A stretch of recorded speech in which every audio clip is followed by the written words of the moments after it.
ask this council that as we talk about everything that is happening here, I heard from each and every one of you somewhat of desperation and somewhat of defeat, because we talk about this so much, and every time we talk about it, more people continue to die.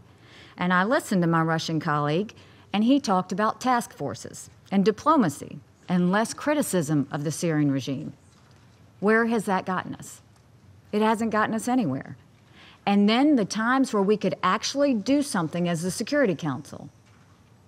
Who's the one member state that continues to protect the regime that's keeping this humanitarian assistance from going through? So I will tell you, many of you said we need to put pressure on the Syrian regime. That's actually not the case. We need to put pressure on Russia, because Russia continues to cover for the Syrian regime. Russia continues to allow them to keep humanitarian aid from the people that need it. Russia continues to cover for a leader who uses chemical weapons against his own people.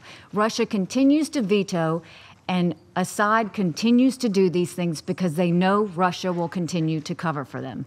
So I will tell you, sitting in this chamber, I appreciate all the comments that you made. But all eyes and all pressure now need to go to Russia, because they are the ones that could stop this if they wanted to.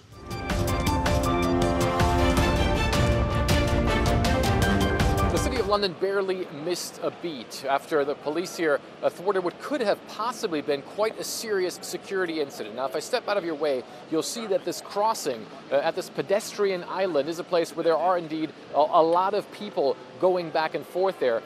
But at around 2:22 local time on this day, a man was arrested there by armed police officers. They say that this was part of an ongoing operation. It's unclear whether or not he had been under surveillance for a while, but the police says that it was an ongoing operation. They say that this individual was 27 years old, that he was arrested on suspicion of possession of an offensive weapon and on suspicion of the commission, preparation, and instigation of acts of terrorism. So they clearly consider this a terrorism investigation. They also say that knives were recovered from the scene, and we actually got here while the street, which is in the heart of London, was still cordoned off, and while forensic workers were still here working, apparently recovering what appeared to be possibly 2 knives and also a backpack. The police says that an investigation is underway. Fred Pleiken, CNN, London.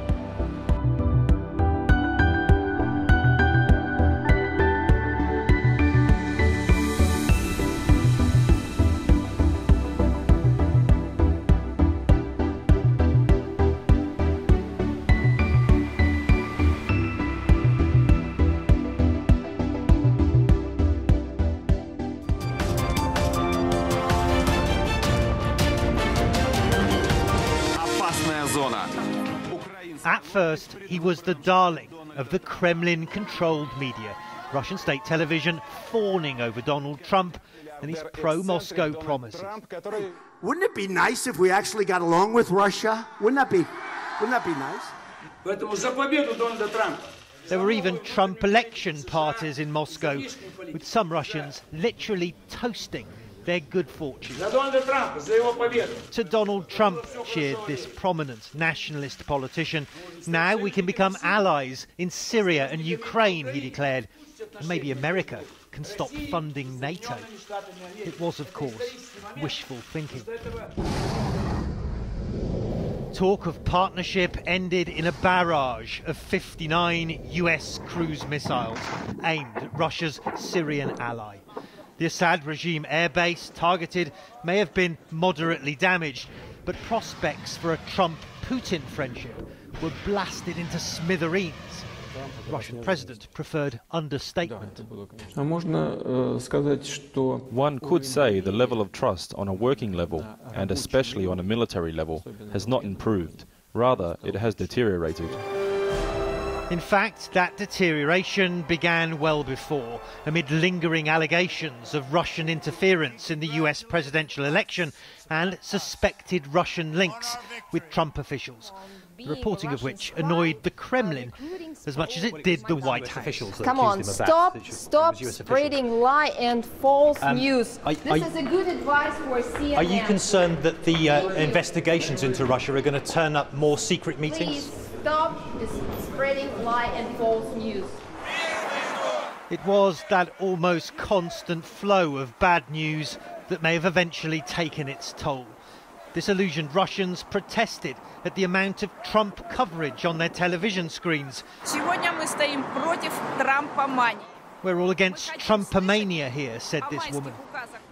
Behind the complaints, though, real disappointment that Trump's first 100 days saw hopes of an early diplomatic thaw with Russia slip away. Matthew Chance, CNN Moscow.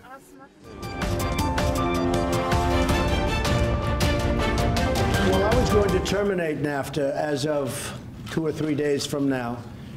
The president of Mexico, who I have a very, very good relationship, called me. And also the Prime Minister of Canada, who I have a very good relationship, and I like both of these gentlemen very much, they called me. And they said, rather than terminating NAFTA, could you please renegotiate? I like them very much. I respect their countries very much. The relationship is very special. And I said, I will hold on the termination. Let's see if we can make it a fair deal. Because NAFTA has been a horrible deal for the United States. It's been very good for Canada. It's been very good for Mexico. But it's been horrible for the United States. And if you check my campaign, any of my speeches, I said, I'll either renegotiate or I'll terminate. So they asked me to renegotiate. I will, and I think we'll be successful in the renegotiation, which frankly would be good because it would be simpler. But we have to make a deal that's fair for the United States. They understand that. And so I decided rather than terminating NAFTA, which would be a pretty big, shock to the system, we will renegotiate. Now, if I'm unable to make a fair deal, if I'm unable to make a fair deal for the United States, meaning a fair deal for our workers and our companies, I will terminate NAFTA. But we're going to give renegotiation a good, strong shot. Thank you very much, everybody. Thank you. Thank you very much. North Korea says it values one thing above all else: self-reliance, a concept they call juche. Driving around the North Korean capital, it's clear this fiercely independent nation is not entirely self-reliant. Many everyday items are imported, from cars on the streets, electronics in the stores, even food in the supermarkets. These shelves are surprisingly full of imports, especially from one particular country. It's interesting, a lot of the canned food items you see here come from China. It shows that there's a lot of trade happening between the two countries despite heightened international sanctions. China is North Korea's neighbor and most important ally, a powerful patron that pumps billions of dollars into this still largely impoverished economy. We're not allowed to see life outside the showpiece capital. Inside, people say life is getting better. Under Kim Jong-un, our living standards are improving, says this doctor. North Korean economists say China still accounts for at least 70% of their trade, and not just consumer items. A Chinese oil pipeline literally helps keep this country's engine running. President Trump is urging China to use its economic leverage to punish Pyongyang for provocative behavior.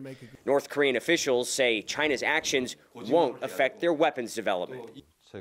Whatever new sanctions we're likely to face, whatever trade restrictions, we're not afraid, says Sak Chol-won. Everyday North Koreans also insist they'll be just fine, with or without China. We don't worry much, says this housewife. If we have a strong military, we can overcome anything. Despite 5 nuclear tests in the last decade, Beijing has been reluctant to get too tough on Pyongyang. North Korea serves as a buffer between China and South Korea, where 28,000 U.S. troops are based. China also worries a destabilized Korean peninsula could trigger a refugee crisis at its border.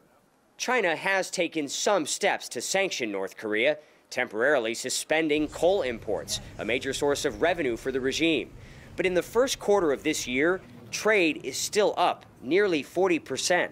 The true test will come if Pyongyang keeps its promise to launch more missiles and conduct more nuclear tests. That's when North Korea's self-reliance may truly be put to the test. Will Ripley, CNN, Pyongyang.